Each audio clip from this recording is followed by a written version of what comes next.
دا یو ورور سوال کړی دی یو زنانه راولګي د خاوند نه خلع وغوښته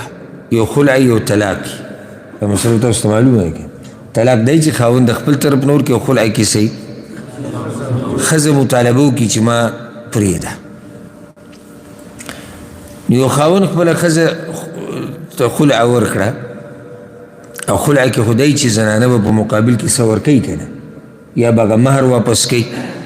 یا که به بل څه اتفاق راکړي هغه به خاوند له ورکړي او خاوند به ازاده کړي خو دلته دې زنانه مطالبه کړې ده چې ما ازاده که او خاوند وله خبره منلې ده او هېڅ یې نه دي اخیستي صحیح وضع یې نه دی اخیستی یوه دویم په دې کې ګواهان هم نه نو دا خلع صحیح ده او که نه جواب د دې مسلې هغه دا یاد کوي چې کله زنانه مطالبه وکړي د طلاق د خاوند نه چې ما ازاده که او د هغې سره یو عذر نو بیا خاوند که دا ازادی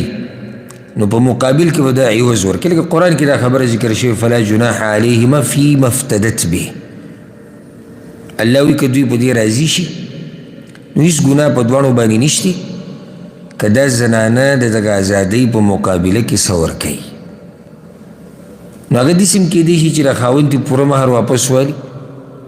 او کیدی شي کم او زیات باندې اتفاق راشي الغرض څه عوض پکې وي خو دلته د عوض پکې څه نشته خو دې زنانه مطالبه کړې ده هغه وله منلې ده ګواهان پکې نشته او بله مثلا پرېښوده اصل هغه وله مطالبه منلې ده او څه یې اخیستي نه دي که داسې ووایو پته دا تعبیر به صحیح و که نه وچ په وچه ازاده کړې ده یا بغیر د څه غوښتو دې مسله کې د علماو په منځ کې اختلاف دی اکثر اهل علم دا وی اکثر وی خلع بغیر د عوض نه صحیح کېږي ولې وی قرآن کې الله وی چې فلا جناح علیهما فیما افتدت به الله وی که دا زنانه څه ورکي د خپل ځان د ازادولو دپاره د خاوند نه نو په دواړو څه ګناه نشتي او بعض علما د امت دا وی چې نه خلع صحیح ده بغیر د عوض نه او زما خپل ځاني والعلم عند الله زړه په دې مطمئن دی چې خلع بغیر د عوض نه صحیح ده وجه د هغې څه ده د دې دوه خبرې یو خبره د عوض د څه چې علي دا د خاوند حق دی د خاوند حق دی نو که چېرته دی د خپل حق په خپله پرېږدي نو دې کې څه حرج دی یعنی د هغه حق دی چې او زه دا ښځه ازادوم زما مهر دې ماله راکړي ما چې کوم ورکړی دی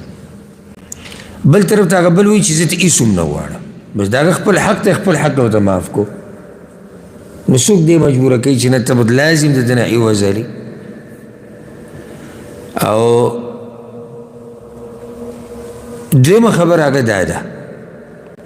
خلع او طلاق کې فرق ته ګوره طلاق چې کله زنانه له ورکړي که نه اولنی او دویم طلاق نو د عدت تېرېدو پورې به دا ښځه د خاوند په کور کې دا مسلې مو مخکې ذکر کړي او خرچه به پرې څوک کوي خاوند به پرې کوي نو دا د خاوند د دې زنانه حق دی په خاوند باندې خلع کې دا نشته خلع کې بیا دا نشته نو ګوره د هغې هم هلته خپل حق معاف کو مطالبه یې وکړه چې زما خرچې مرچې ته هم ضرورت نشته خو ما ازاده که نو که خاوند خپل حق معاف کړي او عوض نه علي نه هېڅ خبره نه خو بیا هم موږ دا وایو که یو سړی وایي چې زه د علماو د دې اختلاف نه ورته غواړم او ما ته لار وښایه نو موږ ورته لار دا ښایو چې معمولي څه پکې کېده معمولي څه پکې کېده نه که چېرته اوس هغه کوم علما چې دا وایي چې هغه اکثر علما دي د امت چې خلع بغیر د عوض نه نه کېږي نو که ته لږ څه موالي بیا به هغوی چې ستا خلع صحیح ده او بل طرف ته خو هغوی وایي چې که عوض پکې و که نه صحیح ده نو خیر دی په معمولي څه باندې د اتفاق وکړي لازم نه چې پوره حق به واپس ورکوي پوره مهر عفوا لازم نه چې ښځې نه به پوره مهر علي او لازم نه چې دا په لکاو او په کروڑاو روپۍ لږ څه دي پکې کېدي فایده به یې دا راوځي چې د دې علماو د دې اختلاف نه به خبره وشي نو خبره به یقیني شي چې او دا خلع چیرې دا څه ده دا سیده دي کې احتیاط ته او د اختلاف نه پکې وته دي. دویمه مسله هغه دا ده